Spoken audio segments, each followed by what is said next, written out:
bare bones brawler? Robbie, he reborn. That's what the reality. You know, first of all, I think Robbie came from a very powerful team. That you have a lot of, a lot of idols, a lot of examples to be followed. People like Ten Silva, Matt Hughes, Milicic especially. Jen Spover, all those champions. But they were a little bit older than him, so they went, and he was kind of left alone there, in the middle of his climbing to get to be a champion. And when he moved to ATT, man, it was a perfect fit. He passed a phase that he was cruising around and fighting because he loves, fighting because he needs, but was not that passion, that power, that fire. And I think when he came to ATT, man, it was that settled and a perfect seat for him, and he found himself in it. He found the passion back again, and it wasn't just about being a good fighter or a very exciting fighter. It was about being the best in the world. And I think he got settled, focused, and driven into the goal that he is right now. He's the best guy in the world in his weight division, and he was prepared since he started.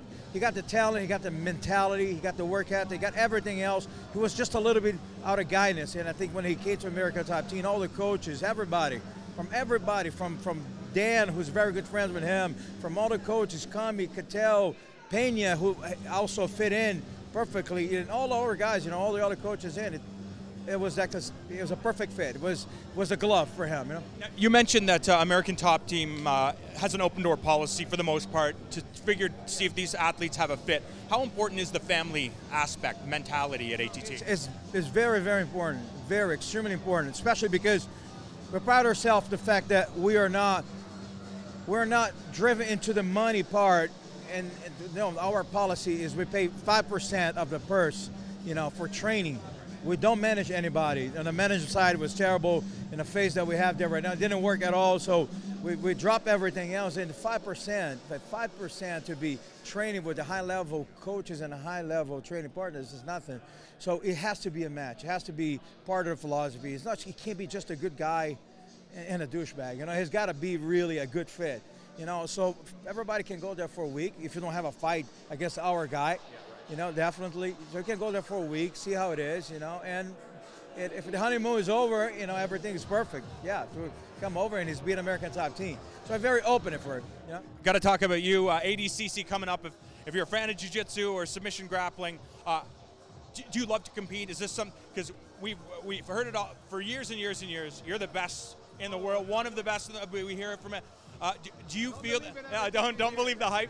How important is it for you to go out there and compete? This was really, really, really good for me, for my health especially. For my health, for my guys, because it just drove me back into the match. Bring me more community with what I do.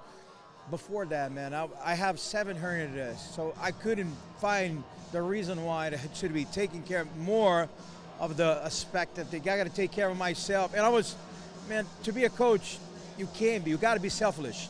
You can't think about yourself at all. It's all about them. And when you're training, you're an athlete, it's you. You're training, you're resting, you go back there again. It's all about this. And well, I don't have time for a lot of my guys now that I'm competing, 1.5 months for my competition. But beyond that, I'm taking care of my health. And with that, learning more, getting more actualized with what is going on in the whole grappling jiu-jitsu community, it's been great for me, man. Great. How do you stay sharp? When you look at the outside world of jiu-jitsu and you see all these new fads coming in, do you buy into that? Do you learn that stuff just to shut it down? Do you incorporate it into your own game? And you're learning always. Not just to shut down. Shut down is important. It's much easier when you know how to do it, to not get caught or actually create something that could stop that.